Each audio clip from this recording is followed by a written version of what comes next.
everyone. Thank you Bye. for coming. President Rizzuto, thanks. We waited a couple minutes for you. Everybody's like, come on. Let's give We you a were chance. talking virtualization of What's going on? Well, I just want to introduce myself. My name is Laurie Chemansky. I think most of you know me. I had recently taken a trip to the Middle East, and several people had asked me about it, were inquiring what my experience was, what I did, etc. And so I said, well, maybe I should just give a little talk during lunch, see if anybody would show up. So thank you all for showing up. So I went to Israel, Palestine, and Jordan. So Palestine, as you know, is not an official country. It's a territory or occupied territory within Israel. So disclaimer, I'm not an expert on the Middle East. I don't pretend to be. I'm not an expert on religion or politics. Well, somewhat on politics, a little bit, let's say. Grad school, I spent a lot of time in politics. So I just wanted to put it out there in case there are consenting views and non-consenting views of what I may say, but I try to make it non-biased as best as I can. You may find something, but I did my best. Let's first talk about the geography, so y'all know what's the prime resource that everybody's kind of nabbing at in the Middle East. Can anybody guess? Oil? No, it's really water. Right? They got plenty of oil in the Middle East. What they don't have is water. So if you look at the geography, and Israel is bordered by Lebanon to the north, Syria to the northeast, Jordan to the far east, and then the Mediterranean to the west, and then you got Egypt to the south. So it's a coastal plain, it's very mountainous. It has the Jordan River, the Jordan Valley Rift, which connects to the African Rift. So that rift goes all the way down to South Africa. Jordan, same kind of geographic area, except they have a lot of desert. So from the east side, they have the Eastern Desert, and the south side, they have part of the Arabian Desert. So water, they do have the Mediterranean Sea, they have the Sea of Galilee in Israel, you have the Dead Sea, which is, unless you have salination and a big plant, you're not going to use that water at all. And I do have samples up here of salt from the Dead Sea in case anybody wants to try it out like I did on your tongue. But desalination is a big business now. So Israel is actually really actively involved, and they found some natural gas reservoirs. So they're really using a lot of their own natural gas and then using that to process the seawater for fresh water. And they also, if you go anywhere, if you go to hotels, whatever, there's always signs, watch the water, use your towel more than one time. So kind of, we're starting to see more of that in hotels here, but it's a real push, right? And they have timers on showers and things like that. So, if you don't shower in that 3 minutes, then it's shutting off and you're not going to have any more water, or it's going to be really cold or something like that. They also use a lot of solar power. So all the homes and apartment buildings, you'll see small water tanks, and they're heated with solar panels. So that's how they get their hot water. And it's just, built on top of, one building on top of another, it seems. It's very, very occupied, very, very crowded.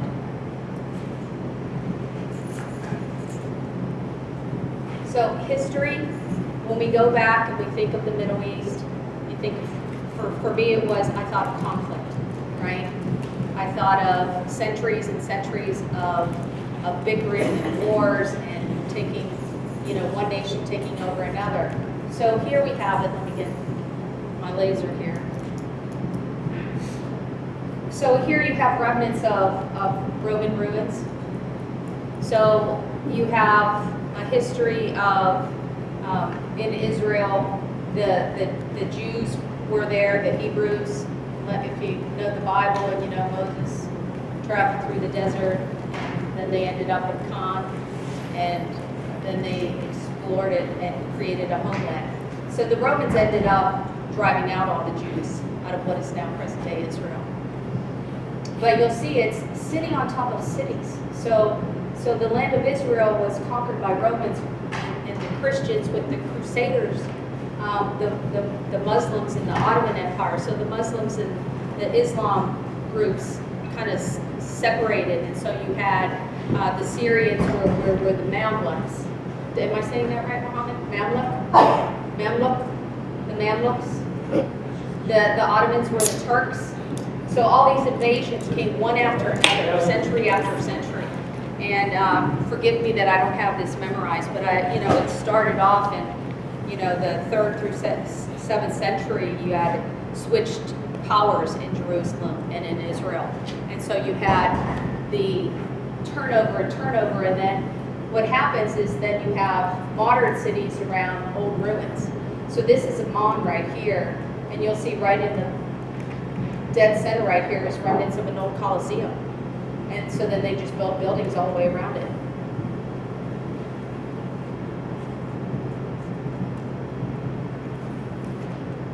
So as I mentioned, when I thought of the Middle East, I thought of conflicts. And as I mentioned, these conflicts go back centuries. And most recently, when we think in modern times, we think of the Arab-Israeli War in 1948. So that's when the Arab nations all decided to invade Israel and get them out of the current area. And the conflict resulted in Israel winning that war. That was followed by the Six-Day War, and then Israel took control of more area. But in that conflict in 1948, then they took what was, the West Bank, Transjordan was developed, and they took over Palestine. The UN was involved to try to separate those areas so that Jerusalem was an area of international control. The Brits had left. They didn't want to be involved anymore. And Transjordan took control of Palestine. And then you had Israel taking care of the rest of it. And so again, you see, this is, a typical scene. In Israel, you'll see soldiers with arms everywhere. That wasn't the case when I was in the West Bank so much. It wasn't the case when I was in Jordan. I didn't see that. But in Israel, you saw, of course, it's mandatory for young people to serve in the military. So when you turn 18, you're serving in the military, male or female.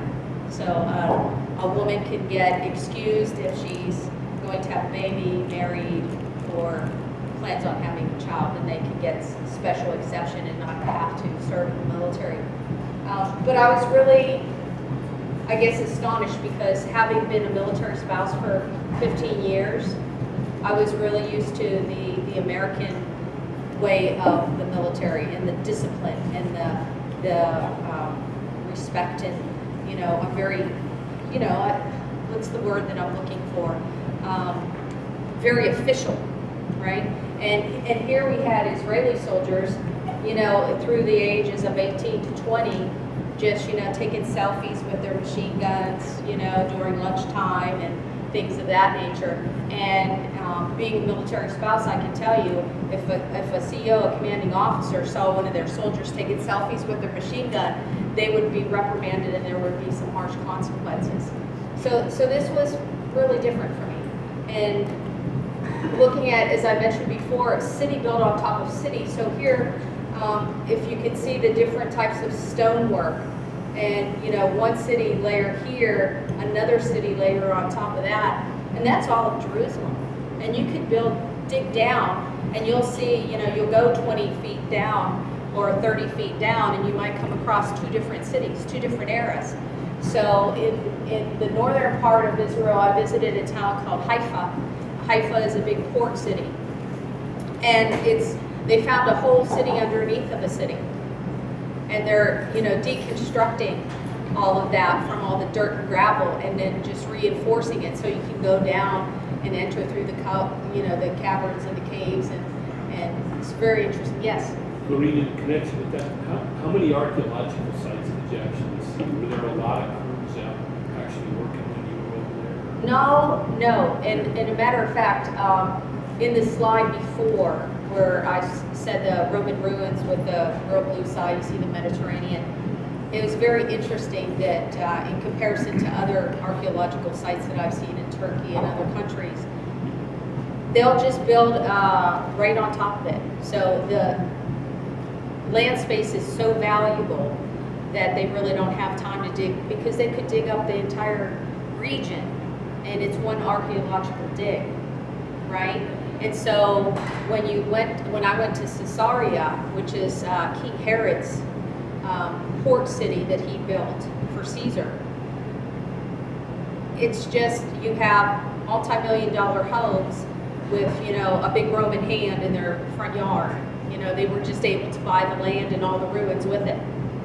So, and then they just have a small section protected for, tourism and to promote, some history there. But land mass is so valuable, and particularly to have that. And they're, like I said, multi-million-dollar homes. And, I gotta be honest, that didn't strike me to take any pictures of it, because I was rather, disappointed, because, that's a part of history that you can't, can you get it back? I don't know,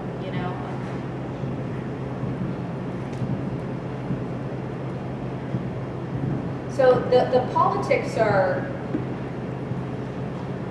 interesting insofar as, when we think of we think of Middle Eastern countries, with the exception of Israel, you think that they have kings, right? You think, and that was my perception. I thought they're all ruled by, kings, and that's not the case with Jordan at all.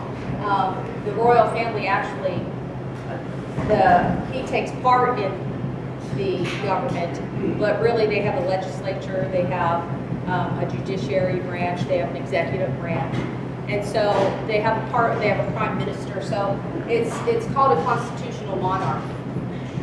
In Israel, their parliament, run by a prime minister, real similar to what we're accustomed with England. So that difference was rather astonishing to me. And both countries had solid relations. Yes? Does that number, the 3.4 billion, include things like technology for the Iron Dome? I think that's what they call it, as well as I added that in. military aid, or is that just cash? I added that in. I added that funding in. So the political relations of both countries is very strong. King Abdullah, when his father died, he took over, and that was kind of his immediate incentive, was to rebuild and strengthen relations with the U.S. And they have been.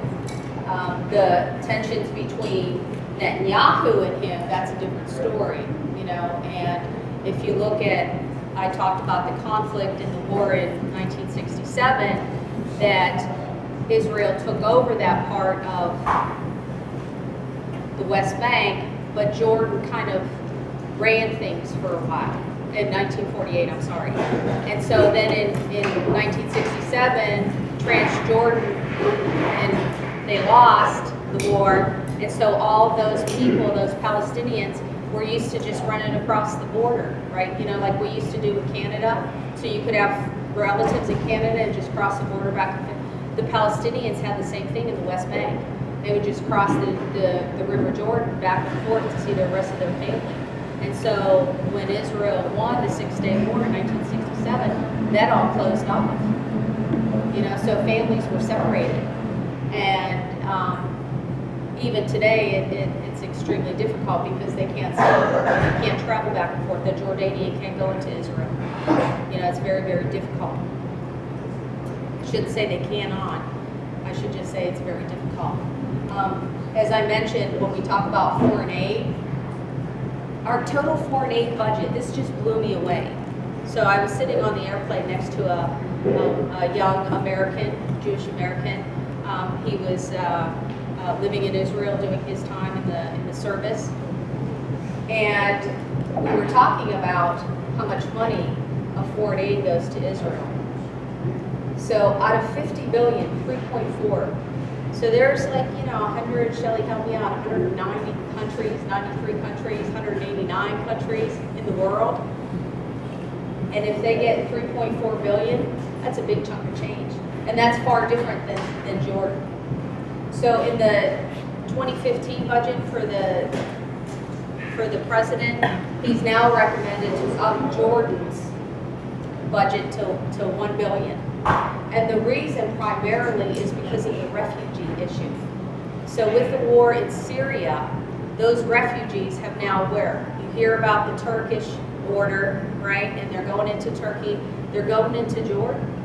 So, and let me see if I can get my figures right, and I can't guarantee that this is correct, but about 1/3 of the population now is approximately Syrian refugees in Jordan.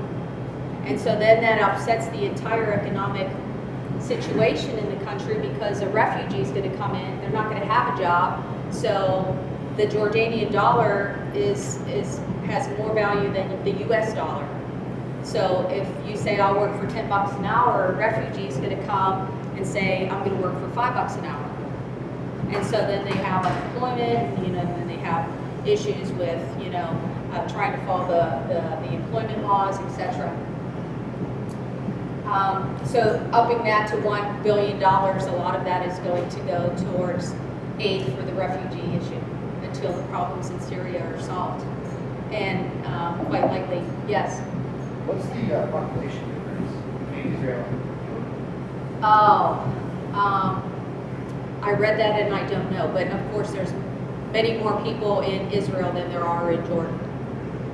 So if I want to, I don't even want to misspeak, but it's quadruple, 5 times, 6 times as many people in Israel than in Jordan. Oh, Yes, with the political structure in Jordan, yes, constitutional monarchy, uh-huh, who really drives decisions? And I ask that because of late, it seems like the foreign policy of the king yes. is calling the shots as to what's going on. Yes, he's still highly involved in the executive power, although that they're trying to move closer towards a democratic system.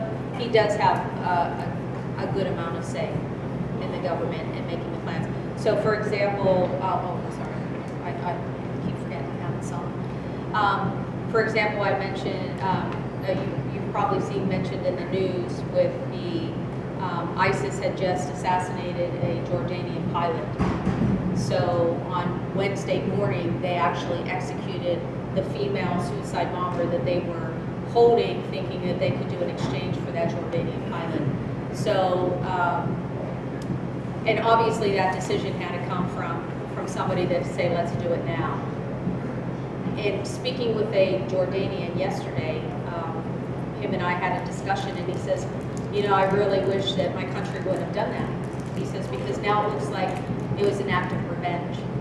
And an act of revenge is never good, right? To demonstrate that among the world. So, but where do you draw the line when you're dealing with a terrorist group? And what he called was a bunch of thugs, just trying to run things. And I'll find out that population and get that to you later, Nicholas. So as I had already alluded to, the Six-Day War in 1967, and that's where things had drastically changed. But as I started reading more and preparing for my trip, I also, because this predates me, believe it or not, so some of the young folks there, 1956 does predate me.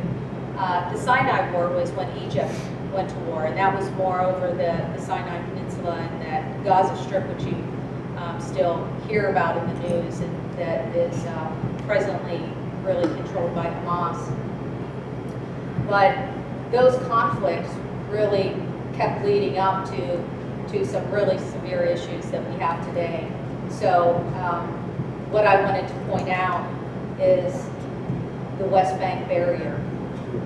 And this is a picture here. This is on the border of Lebanon, and there's a missile freighter that sits out there 24/7, and then they have battleships that just go up and down all day long.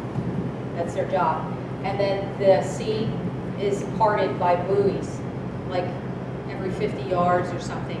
It's just buoys. That's Lebanon. This is Israel. You don't cross. I don't know how far it goes out until international waters, but that conflict in the situation with Lebanon is very tense. The situation with Syria, of course, is non-existent. And of course with the Palestinian, this is an old photo I got off the internet, and it's of the 6-Day War when all the Arab nations, so Syria and Egypt and Saudi, they all joined forces, Jordan, to try to invade Israel. And at that time, the U.S. didn't provide the guns and the power to Israel. So at that time, we had been selling guns and supplies to several of the Middle Eastern countries. So after the 6-Day War, Israel says, hey, you know, you're supplying them, we need some supplies as well. And so that's when the U.S. started to actually supply them as well. Egypt actually got a lot of their supplies from Russia. So you have all these outside influences, and then it doesn't, no change occurs. And then, as you can see right here, Ich bin ein Berliner. So, like similar to the Berlin Wall, that separated families in the Cold War. So you had Eastern Berliners and Western Berliners. You had families on each side. That wall went up. They never got to see each other. They never got to communicate. And that's pretty much what my experience and what I saw here is that that wall went up, and that wall exists around Bethlehem. And for Palestinians, and particularly Christian Palestinians, you're stuck behind those walls. And you have to go through long gates and guards to try to get a pass to even leave there. So your entire city is just, in my opinion, was a prison, right? So my heart really went out, you know, to folks when I visited the West Bank. When you go to places like Bethlehem, you go to Ramallah, you go to Jericho. It's I don't know how I could live. I couldn't live like that. I couldn't live like that, knowing that I couldn't just jump in the car and take off. So you have this wall that went up, and it follows the entire Green Line. So after the war in 1967, they created that Green Line, which many say that that should be the Palestinian state, right? And so you've probably heard some discussion in that fashion that, you know, Palestine should be its own territory, should be its own country. Would that ever happen? I don't know. So in present day, as I mentioned, you know, you have the wall that's going up. So this is all the green zone, right? So this is where it's all circulating around. And in order for these people, so like when I went to Ramallah, in order to get out, you know, there's only a couple gates. So it's not like you can pass anywhere. You're going to have to drive to where there's a gate to get out. And before, as you see, the Jewish state was just these small areas here. And then in the 1967 war, you have Golan Heights, which is up here that they won. They won all this territory that was under Syrian rule. And then most of the West Bank that was Transjordan, and they just provided some oversight for that area. Yes? Can you show on that map where the new Israeli settlements are that are very hotly debated right now? The new Israeli settlements are all through the West Bank. It's all So an Israeli, you could just zip through the gate, you know, because you're an Israeli. And you can, and what is happening, and again, is you'll have larger Jewish settlements. And again, so the Jewish population is nearing equal to what the Palestinian population is in this area.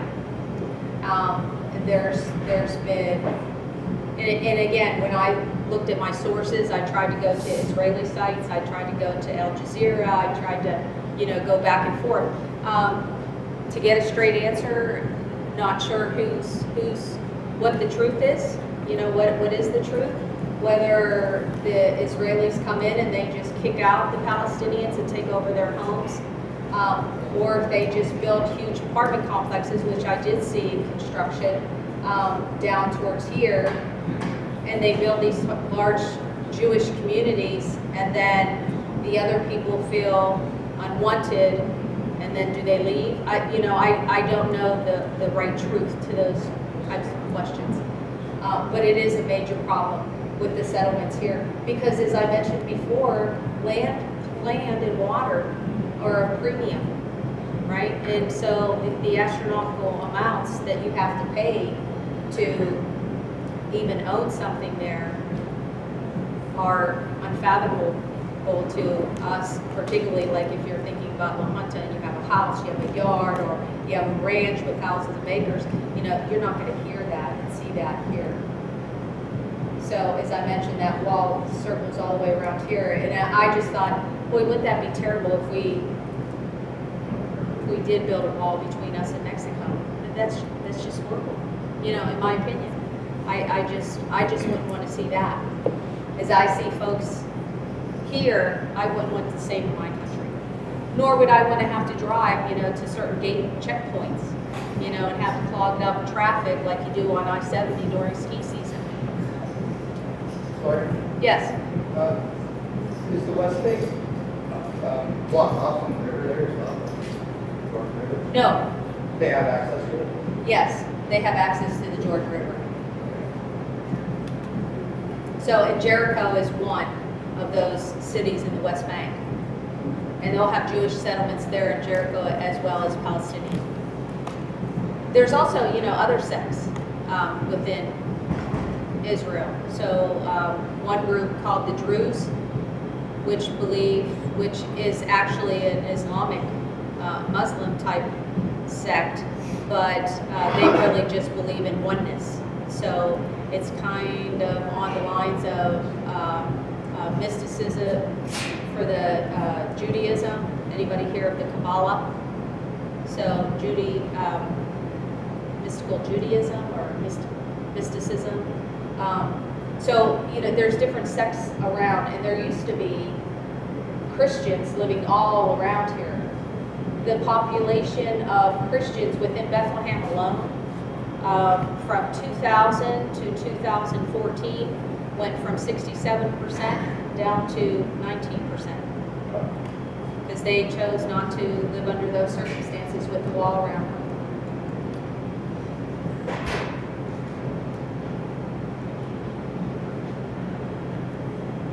So I also wanted to really understand the religion. I knew that Jerusalem was made up of all these different religions. What's the difference within that old city? What are the key points of the religion? What are the similarities? And it all started with Abraham. So I'm going to give you a little Bible lesson.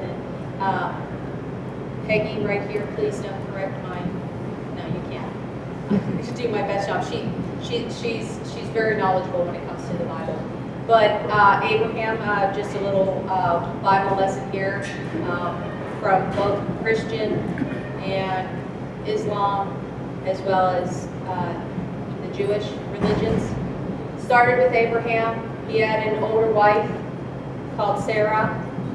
They were in their 80s. Sarah couldn't bear him a son. God told Abraham that he would have a son.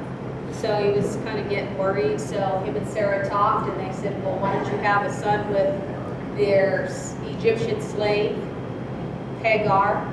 And so she got pregnant, the slave of Abraham and Sarah, and she had a little son called Ishmael. And then all of a sudden, later, Sarah did become pregnant at the age of 90, so says the Bible, and she had a son named Isaac. And then those struggles began, because now she wanted her son to be the king, because God had promised Abraham that he would be the king of many, many nations. And so then heir to that throne would be, of course, Isaac. So then you had the struggle with the two women. So Sarah, again, the story, if I'm not mistaken, says that she cast out Hagar and her son Ishmael. They went to Mecca, and so was born Islam. And so they all share Abraham. And then from that point, that's when the religions start to separate. Christianity and Judaism remain the same after Abraham.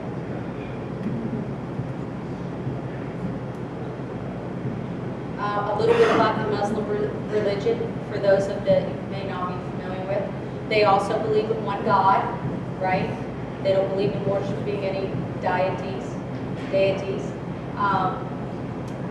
That there are angels that obey God's every command, and it was Gabriel that gave Muhammad the holy Muslim book, the Quran. God wrote holy books to guide mankind, that is the Quran.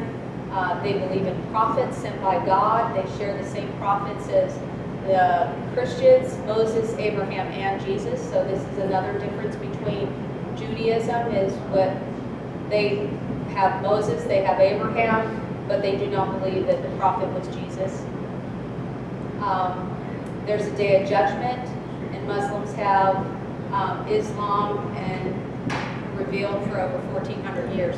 So that's another discrepancy that I saw, is when the birth of these different religions came about.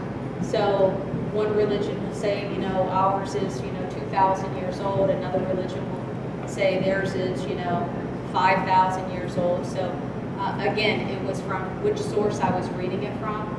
Muhammad, if I asked you, how old would you say Islam is? Because here I saw 1,400 years, and then I heard 2,000 years. But then again, we have discrepancies with calendars. So we have the Western calendar, and there's Eastern calendars as well. 14.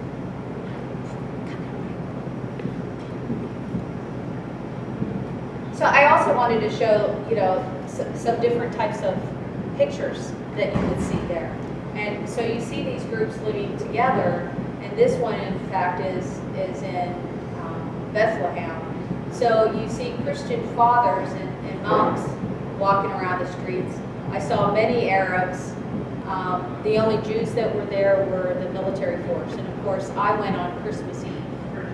So it was very interesting to see that the Israelis had gone into Bethlehem as peacekeepers, and they set up barricades everywhere. So you have Bethlehem Major Square, so where they have all the festivities for Christmas Eve. And so you have Palestinian Christians wanting to celebrate, right, because they're such a small sect. And then you have the Israeli soldiers coming in with machine guns, setting up barricades, and just cutting off people from getting into Major Square. So for me as an outsider, it was somewhat disheartening, because I thought, I was turned away. That's okay. I'm a foreigner in a foreign country, and I could, respect that. But if you lived there, I just sat there and watched dispute after dispute of Palestinian Christians trying to get into Major Square, and they're not allowed, because instead of having the Palestinians, because they have their own police force, protect Major Square, it was the Israeli soldiers protecting Major Square and pushing out. So that tension, those small little examples of tension that are constant, that you constantly feel. So here, this picture right here was taken at the Western Wall. So Jerusalem is separated into 4 sections. So you have the Armenian Orthodox Christians in one corner, you have the Jews in this another corner, and then you have the Muslims, and then you have the other Christians, the other Christians.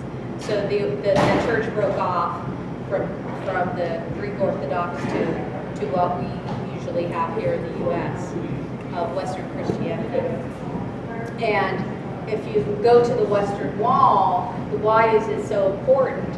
And if you ever see pictures of the Jews sitting at the wall and they're praying, the Western Wall goes back to the Temple Mount. And the Temple Mount was destroyed by the Romans thousands of years ago. And again, forgive me that I don't remember all these dates. But 79. when they, pardon me? 79. Could be. 79. So they dispersed all the Jews out of Israel. They destroyed the Temple Mount, The only thing that remains is the Western Wall. And then the Muslims came in because they took over control. They had better relations with the Romans. They took over control and they built their mosque over Temple Mount. And so, if you can think again from attention, this is the most holiest site, our oldest temple, our oldest synagogue ever. And where it stood is now the place of their enemy, so to speak. Or so that tension is just always apparent. At least it was for me.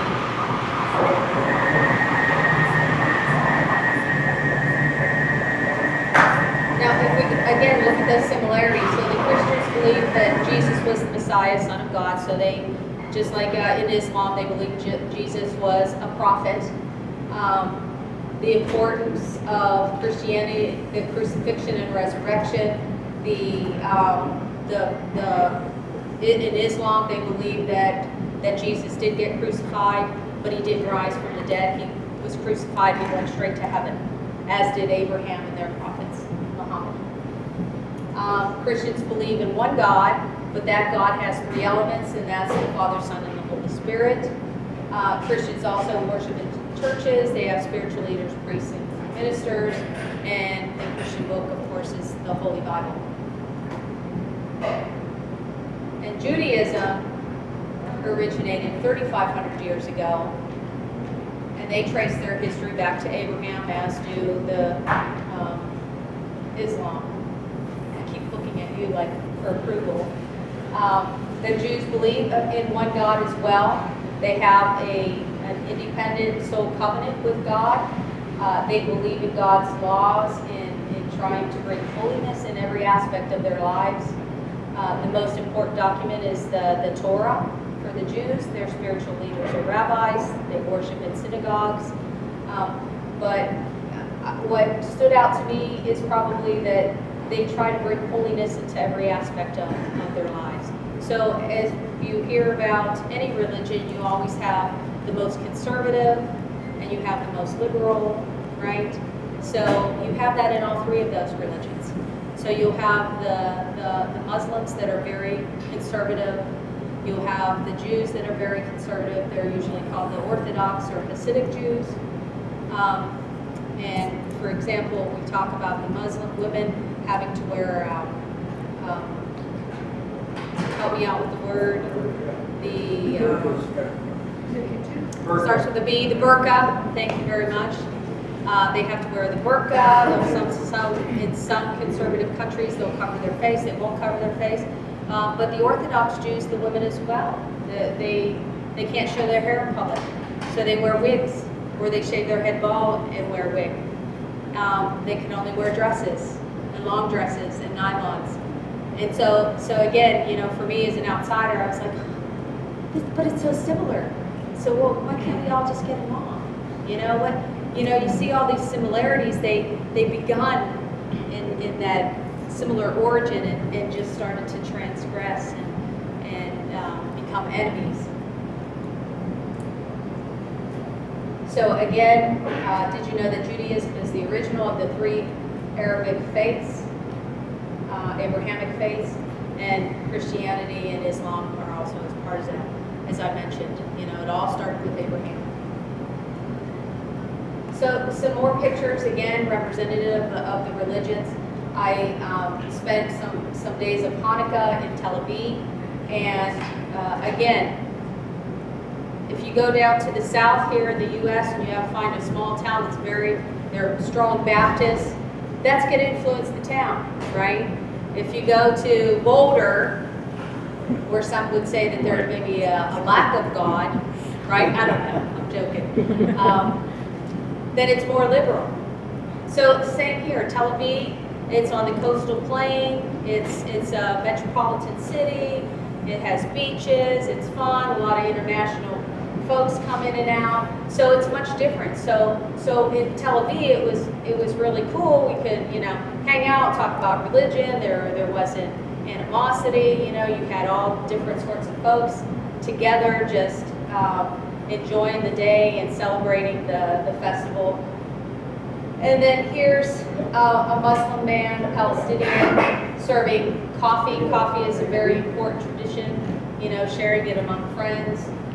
Here I am touching, this is underneath the Church of Nativity. So going back to Bethlehem. Bethlehem is, of course, you have the Greek Orthodox, and then you have the Christians, the Western Christian faith. So you have it also kind of divided, just slightly.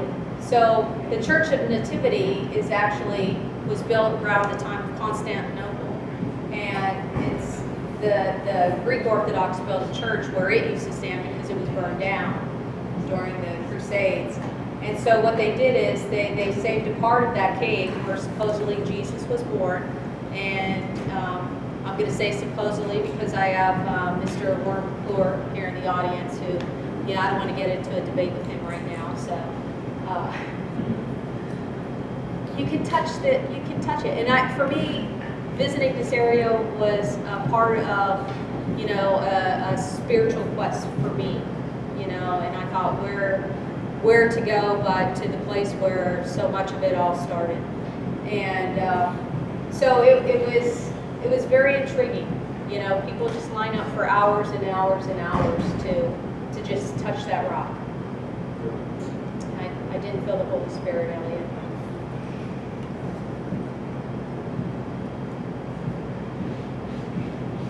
And traditions. So how do traditions, you know, differ? So you'll have, you know, maybe a Palestinian smoking a hookah pipe, and then you'll have the Orthodox Jew just taking a stroll on Shabbat. On Shabbat, which is Friday afternoon, everything shuts down in Israel. So no public transportation, you don't drive cars, or you shouldn't be driving cars. Those stores are open until Sunday morning. So yes, so it's a very holy time. Families get together. You have your dinner on Shabbat dinner on Friday night, and then Saturday is the day of rest. So again, you look at those overlaps in religion. You have the Seventh-day Adventists that, again, at sunset, right, and to all-day Saturday is the day of rest. So again, you see all these similarities and interpretations of the Old Testament and branch down into these different religions. And here I am in the Church of Nativity lighting the Greek Orthodox candles right here. They have several different prophets and saints, many more than the Western Christians do. They have, I thought, you know, growing up Catholic, we had a lot of saints, but I think the Greek Orthodox got the Catholics beat. And as I was referring to, and I apologize, we were going to have it in the room where we could dim the lights, but so you'll have Israeli guards lined up on this side of the barricade, and then down below here you'll see the Palestinian guards lined up on this side of the road. And so just imagine, you know, the most holiest of days for these people that live in this town, the Palestinian Christians. And this is what it comes to every year. And this is the first year that they had so many tourists since 2002, since the beginning of the construction of the wall. So I ran into Africans and Canadians and Americans. In fact, someone had told me that another person from La Junta actually visited. Mark Allen was telling me he knew of somebody that also went to Bethlehem for Christmas Eve. So what a small world if I would have ran into that person.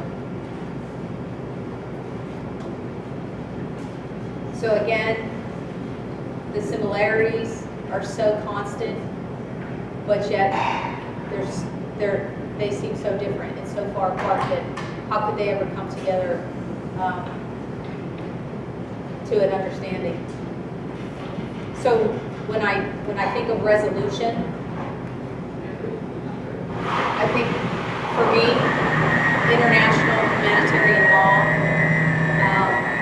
you know, I think it's important to speak to children in countries like this and just hanging out and talk with them, because I think they're the ones that suffer the most.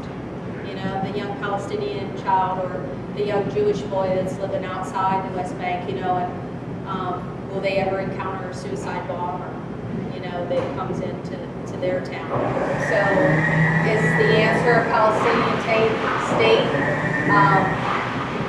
Will the Arab nations accept Israel as a country one day?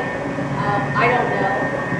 Is peacekeeping, peace is that possible? From my experience, boy, it would take a long, long time before that could actually happen. So I just put up a couple travel pictures. I do have a little table set up with some pictures here.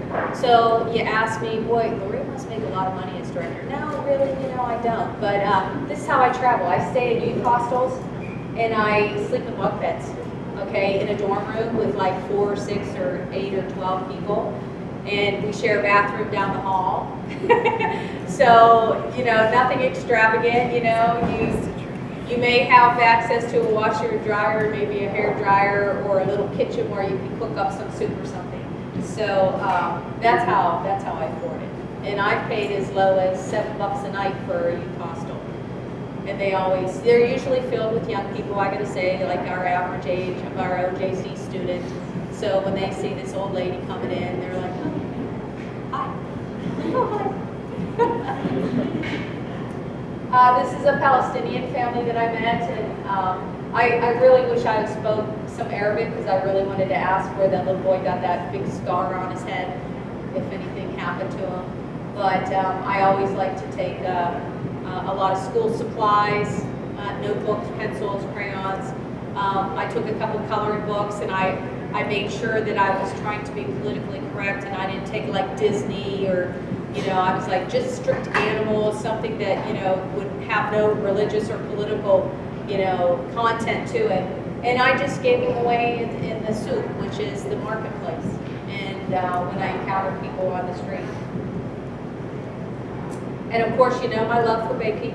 So I saw this guy making bread. This is an oven back here. And Mohammed's mom actually makes bread the same way, right, Mohammed?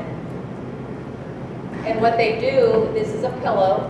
So you fan out the bread, you throw it up in the air like a pizza, make it nice and thin, lay it on top of the pillow.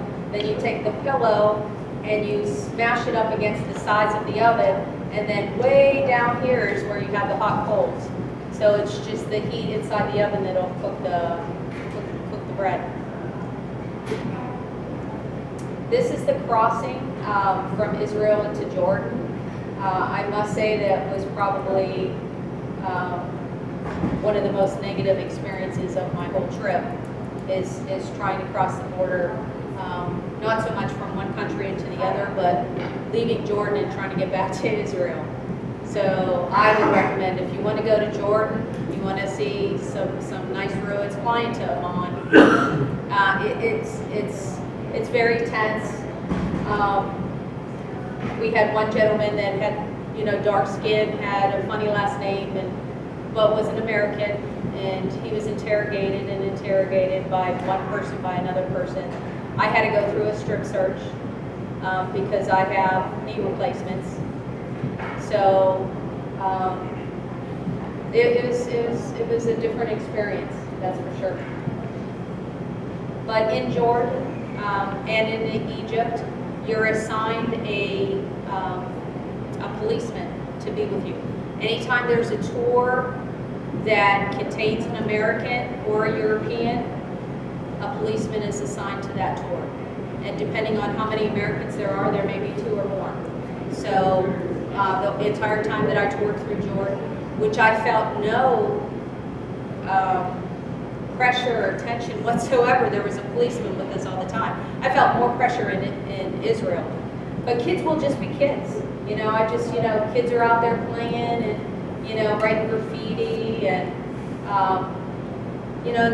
that's the whole essence of it, is the children. This is in Jerusalem. Of course, I mentioned the 4 different sectors, so there's a big marketplace, and so you'll have different sectors for the market. This is the Palestinian sector. Supermarkets, just like here, so Pillsbury, who would have guessed Pillsbury brownies and pancake mix in Hebrew. This little Palestinian boy, I must say that if I spent any money, it was on pomegranate juice. They just take that pomegranate and squeeze it down. It was the freshest, most delicious juice. And of course, you saw the Coca-Cola, refrigerator on the side. This is Tel Aviv, street musicians, like I said, it's just a metropolitan city, having fun. It's just, has a bit of a European little influence to it. Spices, oh my gosh, for someone like me that loves to bake, I just wish I could have gone through, but, I could probably, see how close he is right here to smelling that cinnamon? As soon as he took the top off, the room filled with the aroma. So I really never get the scent, the folks that sell spices out of the big bags, that aroma's gonna go. It doesn't have the same scent, but he made sure he kept all of his in containers and kept them fresh. And this is in Petra in southern Jordan in the East Desert. This is a Bedouin on his camel. And a lot of the Bedouins, to make extra money, of course, they're up and down and asking tourists if they want to ride. And I was like, wow, what's that dude doing on his camel? Well, of course, you need your cell phone, right? So he's just sitting there having a conversation on his cell phone. So if he was going to be out there texting, I was going to say, hey, I'm not taking this camel ride if you're texting. You know how hazardous that's going to be. So that's my talk. Thank you all for watching. I do have sources in case anybody would like to see where I, did some of my research and got some of my information.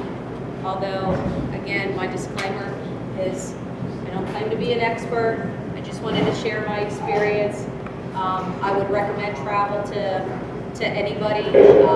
I would recommend that you take tours. And there I go with the again.